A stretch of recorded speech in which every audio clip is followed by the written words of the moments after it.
வணக்கம் ஃப்ரெண்ட்ஸ். லட்சுமி அவர்கள் எழுதிய இதோ ஓர் இதயம், அத்தியாயம் 28.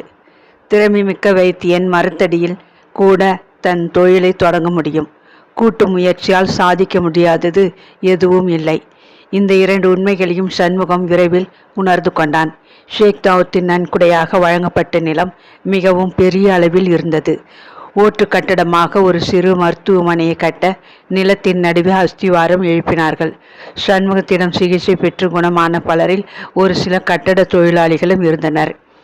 அவரவர் ஓய்வு நாளில் தங்களது உழைப்பை புது மருத்துவமனையை கட்ட இனாமாக வழங்க முன் வந்தனர். சிலர் கற்கள் தந்து உதவினர். சில அன்பர்கள் ஓடுகள் கொடுத்தனர். இப்படி பலரது உழைப்பு, அன்பளிப்பு இவற்றினால் மருத்துவமனை கட்டடம் மெல்ல உருவாகி கொண்டு இருந்தது. பணபலம் அதிகம் இல்லாததால் வேலை முடிவடைய பல மாதங்கள் பிடிக்கும் என்பதை உணர்ந்த சண்முகம் சோம்பேறியாக பொழுதை வீணடிக்க விரும்பவில்லை. நிலத்தில் ஒரு மூலையில் ஒரு சிறு கூரை கொட்டகையை போட்டுக்கொண்டு தொழிலை சடுதியாக தொடங்கிவிட்டான். பவளாம்பிகை மருத்துவமனையில் இருந்து அவனுடன் வெளியேறிய டாக்டர் வைத்தியநாதனும் நர்ஸ் நவநீதமும் அவனுடன் வந்து சேர்ந்து கொண்டனர். அவர்களுக்கு அங்கே அதிக ஊதியம் கிடைக்க வாய்ப்பு இல்லை என்றாலும் கிராம மக்களுக்கு சேவை செய்வதை பாக்கியமாக கருதி ஒத்துழைத்தனர். முன்போல் அந்த மூவர் கொண்ட சிகிச்சை குழாம் கூரை கட்டடத்தில் கல்பாவிய தரையில் கள்ளி பெட்டிகளை உடைத்து அமைத்த மேசை நாட்காலிகளை பயன்படுத்தி கொண்டு சிக்கன முறையில் திறமையான சிகிச்சையை மக்களுக்கு அளிக்க தொடங்கினர். பவளாம்பிகை மருத்துவமனைக்கு வந்த புதிய வைத்தியர்கள் இருவரும் இளைஞர்கள். வாழ்க்கையில் பற்றி ஏராளமான நம்பிக்கைகள் கொண்டு இருந்தவர்கள். கிராம மக்களுக்கு சேவை செய் என்று கல்லூரி விழாக்களில் வைத்திய மாணவர்களுக்கு விழா தலைவர்கள் உற்சாகமாக பேசிவிட்டு போவதை கேட்டு மருத்துவமனை நிர்வாக குழு கொடுத்திருந்த விளம்பரத்தை பார்த்துவிட்டு ஆசையுடன் புறப்பட்டு வந்திருந்தனர். வந்த ஒரே மாதத்தில் கிராமவாசம் அவர்களுக்கு அழுத்து சலித்து போயிற்று. சினிமா பார்க்க வேண்டுமானால் அடுத்த கிராமத்துக்கு ஓட வேண்டுமாமே. டென்ட் கொட்டாயாம், பழைய டப்பா படங்கள் தான் வருமாம். கர்மம். வேற டிராமா, கச்சேரி, நடனம் ஒன்றும் கிடையாதா? வீட்டு சுவரையே பார்த்து கொண்டு நாள் முழுவதும் உட்கார்ந்திருக்கணுமா? புதிதாக வந்த பெரிய டாக்டரின் மனைவி முணுமுணுத்தாள். குழந்தைகளின் படிப்பு கெட்டுவிடும் என்று தலைப்பாட அடித்து கொண்டேன். இவர் கேட்கவில்லை. புலம்பினால் உதவி வைத்தியரின் மனைவி. எக்ஸ்ரே பகுதியை கவனிக்கவும் இரத்த பரிசோதனை சாலை வேலைகளை மேற்கொள்ளவும் வந்தவர்கள் மனமாகாத இளைஞர்கள். வாய்க்கு சுவையாக சாப்பிட நல்ல ஹோட்டல் இல்லையே என்ற சலிப்பு அவர்களுக்கு. சனிக்கிழமை மாலையே படம் பார்க்கவும் ஹோட்டலில் சாப்பிடவும் திருச்சி நகருக்கு பஸ்ஸில் கிளம்பி விடுவார்கள். ஞாயிற்றுக்கிழமைகளில் அவசர கேஸுகள் வந்துவிட்டால் வைத்தியர்கள் அவர்களது உதவி இல்லாது திண்டாடி போவர். இந்நிலையில் பவளாம்பிகை மருத்துவமனைக்கு வந்த புதிய வைத்தியர்களுக்கு முதலில் இருந்த கொஞ்சம் நஞ்ச உற்சாகமும் விரைவில் அடங்கி போயிற்று.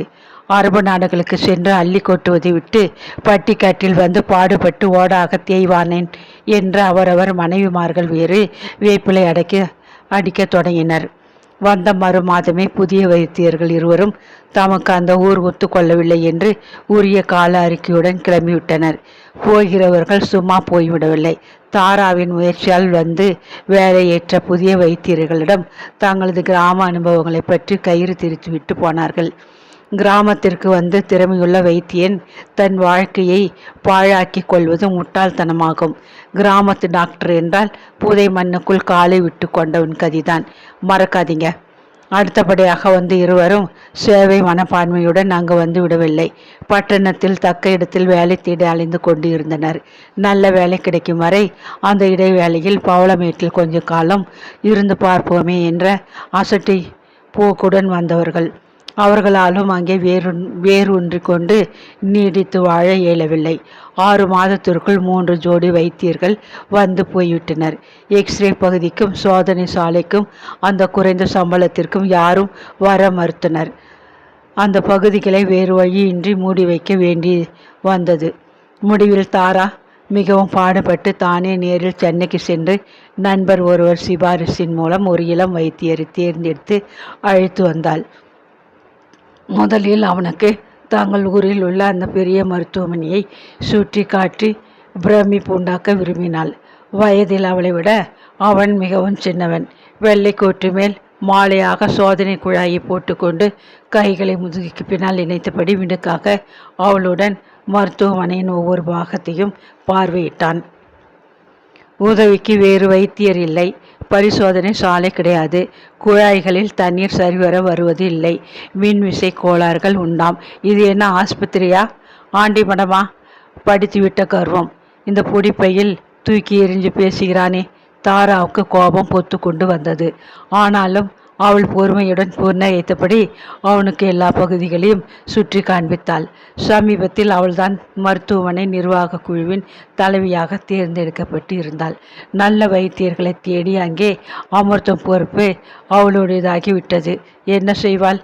அறுவை சிகிச்சை செய்ய வேண்டுமானால் உதவி டாக்டர், நர்ஸ், பரிசோதனை சாலையின் உதவிகள், எக்ஸ்ரே பகுதியின் உதவி இத்தியாதி தேவை.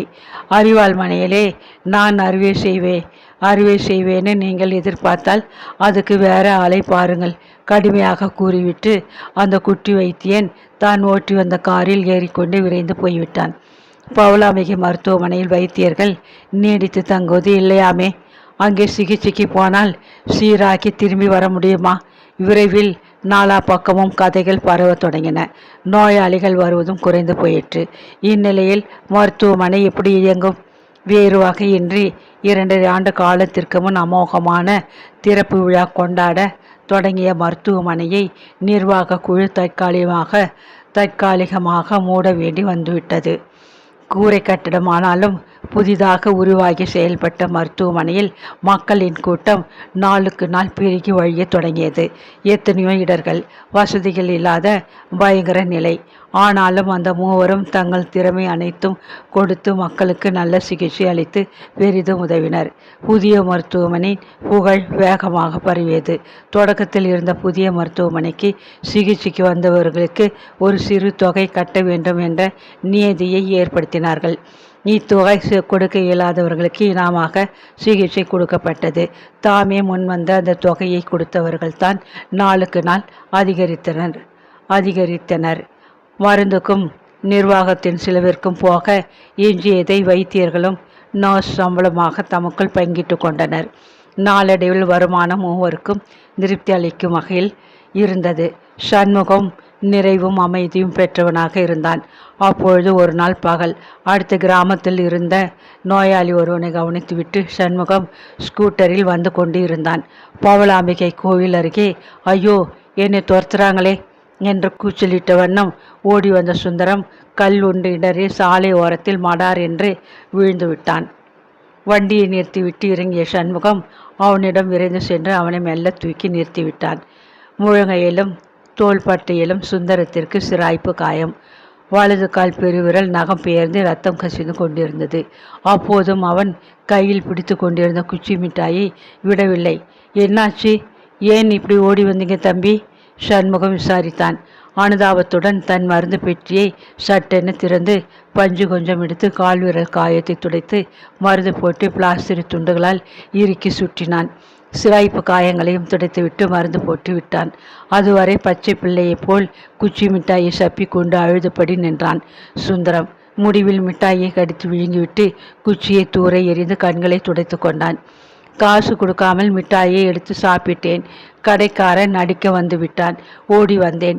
பின்னாலேயே துரத்திக்கிட்டு வந்தான். மறுபடியும் அதை நினைத்து கொண்டு சுந்தரம் அழுதான். புத்தி கூர்மையும் துணிவும் நிறைந்த சாரா அம்மாளுக்கு இப்படி ஒரு பிள்ளையா? சண்முகம் உள்ளூர வேதனைப்பட்டான்.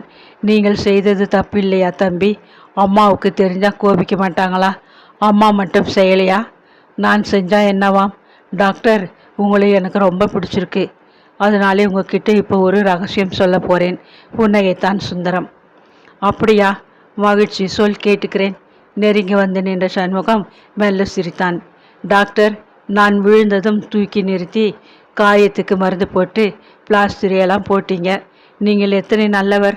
ஆனால் அம்மாவுக்கு உங்களை பிடிக்கவே இல்லை. ஏன் தெரியுமா? வேணியே நீங்கள் கட்டிக்கிட்டீங்கன்னு அவங்களுக்கு உங்கள் மேலே ரொம்ப ஆத்திரம். பாவம், வேணிதான் செத்து போச்சே. வியப்பும் திகைப்புமாக சண்முகம் அவனை பார்த்து கொண்டிருந்தான். அந்த கோபத்திலே தான் அம்மா மாயாண்ணிக்கிட்டே காசு கொடுத்து ஆஸ்பத்திரிக்கு நெருப்பு வைக்க சொன்னாங்க. திடுக்கிட்டு போன சண்முகம் பரபரப்புடன் சுந்தரத்தின் கையை பற்றி கொண்டான். தம்பி விவரமாக சொல்லுங்க. மாயாண்டி யார்? மாயாண்டியை தெரியாதா? அவன்தான் மல்லிகாவின் அண்ணன். பணத்தை வாங்கி கொண்டு தான் ஆஸ்பத்திரிக்கு நெருப்பி வச்சான். அம்மா அவனோடு பேசினதை நான் தான் ஒளிஞ்சு இருந்து கேட்டுக்கிட்டு இருந்தேனே. உண்மையாகவா தம்பி? சண்முகம் திகைப்பில் திணறினான். அவன் நெஞ்சு பதித்தது. அப்படியென்றால் அந்த விபத்து வேண்டும் என்றே செய்த ஒரு சதி திட்டமா? இப்போ மறுபடியும் அம்மா நேற்று மாயாண்டி கிட்டே பேசிக்கிட்டு இருந்தாங்க. உங்கள் புதிய ஆஸ்பத்திரி கூரைக்கு மாயாண்டி ஞாயிற்றுக்கிழமை ராத்திரி 10 மணிக்கு மேலே நெருப்பு வைக்க போகிறான், ஜாக்கிரதை கூறிவிட்டு திரும்பி சாலையை பார்த்த சுந்தரம், ஐயோ அம்மா வராப்புல தெரியுது, நான் ஓடிடுறேன். உங்ககிட்ட சொன்னது தெரிஞ்சா என்னை கொன்னுடுவாங்க. டாக்டர், ரகசியம் அவங்கக்கிட்ட சொல்லாதீங்க. குளறி கூவிக்கொண்டே தென்னந்தோப்பு ஒற்றடை பாதைக்குள் வேகமாக ஓடி மறைந்தான். நெற்றி மீது பூத்த வியர்வையை துடைத்து கொண்டு பதட்டமாக சாலையை பார்த்தான் சண்முகம். அவன் உடல் முழுவதும் ஆத்திரத்திலே மெல்ல நடுங்கிக் கொண்டு இருந்தது. பூழியை கிளப்பிக் கொண்டு வேகமாக தாரா ஓட்டி வந்த கார் அவனை தாண்டி சென்றது.